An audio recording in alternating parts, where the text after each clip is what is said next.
బాగుంది బ్రో. నేను ఒక మెగా అభిమానిగా చెప్తున్నాను. ఎన్టీఆర్ గారి ఫ్యాన్స్కి సినిమా అయితే hit. Cinema highlights background music, అలాగే ఇంటర్వెల్ బ్యాంగ్, షార్క్, అలాగే మూన్ ఫైట్ ఏదైతే ఉందో అదైతే హైలైట్.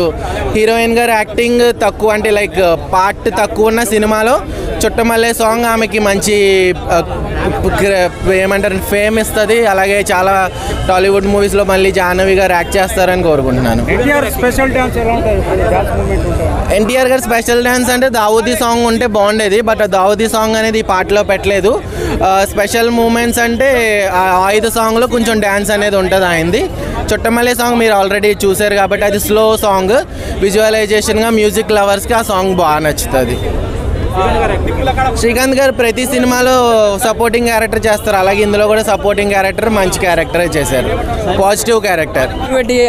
నెగిటివిటీ ఎందుకు వస్తుందంటే బేసిక్గా సినిమా చూసేటోళ్ళు ఏం చేస్తున్నారంటే వాళ్ళు ఏదో మాట్లాడేసి వాళ్ళు బ్యాడ్ అయినా కూడా నెగిటివిటీగా కూడా పాపులర్ అయిపోదాం అనుకుంటున్నారు. ఫస్ట్ సినిమా చూడడం నేర్చుకోవాలి. వాళ్ళ ఇంట్లో అందరి మొక్కలు ఒకలాగా ఉండవు, అలాగే అన్ని సినిమాలు ఒకలా ఉండవు. సో సినిమా కథ ఉంటుంది, ఆ కథలోంచి ఆ సారాంశం వెళ్తూ ఉంటే ఆ కథకైనా అర్థమవుతుంది. అది కొంతమందికి నచ్చచ్చు, నచ్చకపోవచ్చు. సో ఈ సినిమాని బ్యాడ్ చేస్తే మీకేమొస్తుంది? ప్రొడ్యూసర్ నాశనం అయిపోతాడు. నువ్వు ఇచ్చే తక్కువ రివ్యూ వల్ల, పనికిమాల రివ్యూ వల్ల సినిమా ప్రొడ్యూసర్ నీకు నచ్చకపోతే నచ్చలేదని గమ్మునుండు. సినిమాకి రావద్దనే అధికారం మీకు లేదు, ఎవరికీ లేదు. మీరు తీసుకునే అధికారం కూడా లేదు. మేము ఇచ్చే రివ్యూలు మీకు రేపొద్దున 1,00,000 వచ్చినా 2 లక్షల రెవెన్యూ వస్తుంది కదా. సో సినిమాని బ్యాడ్ చేసినట్టే కదా. నేను చాలా సీరియస్గా చెప్తున్నా ఈ రోజున. మీకు సినిమా నచ్చలేదా? ఓకే, వదిలేయండి. నచ్చిందని చెప్పండి. అంతేగాని సినిమాకి రావద్దు అని చెప్తే మీ సొమ్మేమన్నా పెడుతున్నారు సినిమాకి, లేదా మీకు కష్టం వచ్చి పెడుతున్నారా? వాళ్ళ 2 సంవత్సరాలు 3 సంవత్సరాలు సినిమా తీస్తుంటే మీరు సెట్లో వచ్చి చూస్తే తెలుస్తుందిరా. ఒక సెట్ ప్రాపర్టీ పని చేస్తానో లేకపోతే ఏదైనా పని చేస్తే తెలుస్తుంది.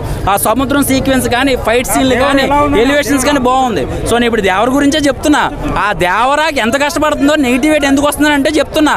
అంటే ఏంటంటే ఈ సినిమా విషయానికి వస్తే ఆ పనికిమాల ఎదలకు నేను చెప్పేది అదే.